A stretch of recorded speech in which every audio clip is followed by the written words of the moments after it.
नमस्कार मंडळी, या व्हिडिओमध्ये आपलं खूप खूप स्वागत आहे। तसेच आज आपण पाहणार आहोत भोपळ्याचे थालीपीठ। तर हे थालीपीठ कसे करायचे आज आपण या व्हिडिओमध्ये पाहणार आहोत। तर व्हिडिओ शेवटपर्यंत नक्की बघा। तुम्ही पाहू शकता मंडळी, किती सुंदर, अतिशय सुंदर असे थालीपीठ झालेले आहेत। मऊ लुसलुशीत आणि हे दह्यासोबत आणि चटणीसोबत एकच नंबर लागतात बरं का। तुम्ही ही रेसिपी लवकरात लवकर ट्राय करा आणि मला कमेंटमध्ये नक्की सांगा की तुमची रेसिपी कशी झाली। तुम्ही ह्या पद्धतीने केल्यास तुमचे थालीपीठ अशाच पद्धतीने होतील। चला तर मग करूया सुरुवात रेसिपीला।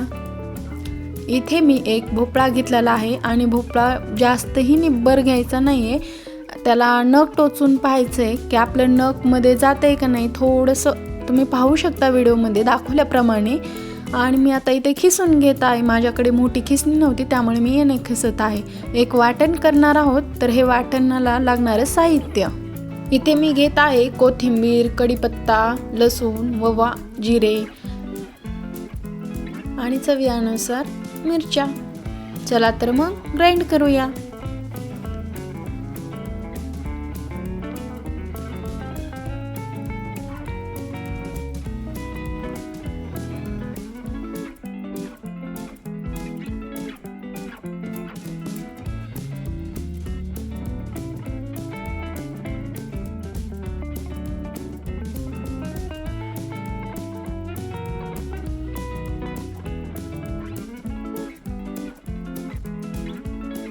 तसेच मंडळी, यामध्ये आपण चवीनुसार मीठ देखील टाकणार आहोत। तुम्ही पाहू शकता व्हिडिओमध्ये दाखवल्याप्रमाणे तुम्ही देखील हे मीठ टाकू शकतात।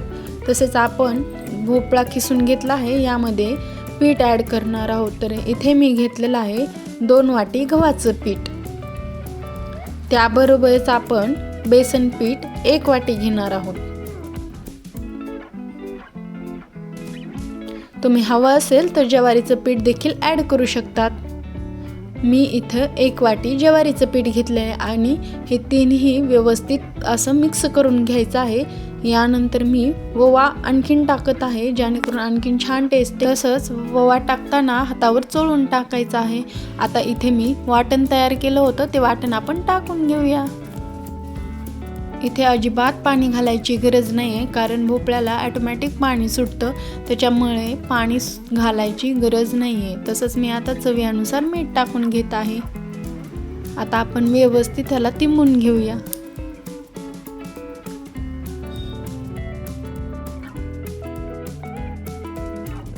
चला तर मग इथे माझं पीठ तयार आहे।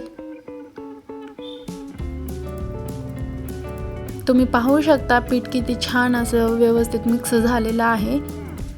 यानंतर मी एक सुती मऊ असा कपडा घेत आहे, त्याच्यावरती पाणी टाकून घेत आहे आणि आपण एक गोळा घेणार आहोत। त्यालाही व्यवस्थित थोडं पाणी लावून घ्यायचं आहे, हातालाही पाणी लावायचं आहे। आपण हाताने प्रेस करून हे थालीपीठ बनवणार आहोत, जेणेकरून आणखीन चविष्ट पारंपरिकरित्या होणारे हे थालीपीठ आहे। तुम्हीही नक्की अशा पद्धतीने ट्राय करा, जेणेकरून तुमचंही थालीपीठ अशा पद्धतीने होईल। आणि जेव्हा आपल्याला वाटेल की हे थालीपीठ पसरत नाही आहे, तेव्हा हाताला थोडंसं पाणी लावून आणखीन पसरवण्याचा प्रयत्न करून घेऊया। तुम्ही पाहू शकता माझं थालीपीठ किती पसरत आहे व्यवस्थित। आपलं थालीपीठ तयार झालेलं आहे। यानंतर आपण गरम झालेल्या तव्यावरती हे थालीपीठ टाकणार आहोत। फक्त काळजी घ्यायची आहे की व्यवस्थित टाकलं जाईल। आता मी हे थालीपीठ टाकून घेत आहे। यानंतर आपण थोडासा पाण्याचा शिंतोडा मारून हे कापड आपण काढून घेणार आहोत, जेणेकरून थालीपीठ आपलं त्या कपड्याला चिटकणार नाही। तुम्ही पाहू शकता किती छान असं निघालेलं आहे व्यवस्थित। आता मस्त मंद आचेवर आपण थोड्या वेळ भाजणार आहोत, जेणेकरून आतला जो भाग आहे तो व्यवस्थित शिजला जाईल, कच्चा राहणार नाही आपलं। तुम्ही आकारावरती नका जाऊ, कारण थालीपीठ हे खायला खूप खमंग लागतं। जरीही गोल आलं नसेल तरी पण खायला खूप खूप छान लागतं। तुम्ही नक्की एकदा ट्राय करा। तुम्ही पाहू शकता की ते मऊ लुसलुशीत दिसतंय थालीपीठ। आहा, मस्तच झालंय हा। तुम्ही पाहू शकता आपलं थालीपीठ तयार आहे। किती छान असा कलर आलेला आहे। गरम गरम खाण्याची तर मज्जा वेगळीच आहे। तुम्हीही लवकरात लवकर हे ट्राय करा आणि मला सांगा कसे झालेत। मी ते आणखीन एक तुम्हाला ट्राय करून दाखवत आहे। मी इथे व्यवस्थित एक गोळा घेतलेला आहे, त्याला थोडंसं पाणी लावून हाताने पसरवण्याचा प्रयत्न करत आहे। जेव्हा आपल्याला वाटेल की हे चिकटते हाताला तेव्हा आपण हाताला पाणी लावणार आहोत. किती छान पसरलं जात आहे तुम्ही पाहू शकता. जवळपास हे थालीपीठ आपलं तयार आहे, व्यवस्थित पसरवलं गेलेलं आहे. आता आपण ह्याला भाजायला घेणार आहोत.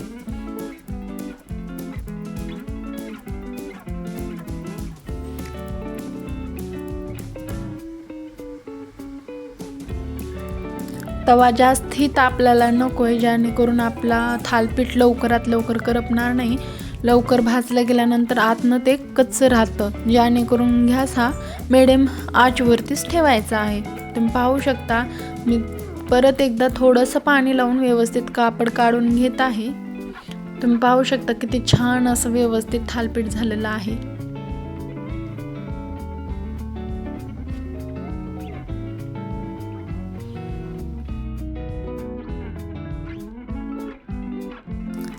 हे आपलं थालीपीठ तयार आहे, भाजून व्यवस्थित झालेलं आहे.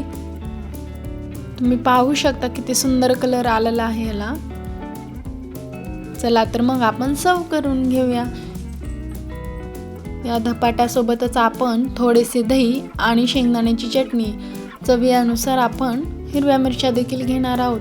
आणि तसेच मंडळी, हे थालीपीठ दह्यासोबत अतिशय उत्तम लागतं बरं का. तुम्हीही नक्की एकदा ट्राय करा दह्यासोबत. तर मग तुम्ही कधी करणार आहात ही रेसिपी लवकरात लवकर कमेंटमध्ये नक्की सांगा. तसेच चॅनलला आणखीन सबस्क्राईब केलं नसेल तर लवकरात लवकर सबस्क्राईब करा. आणि व्हिडिओ आवडला असेल तर लाईक करा. व्हिडिओ पाहिल्याबद्दल खूप खूप धन्यवाद.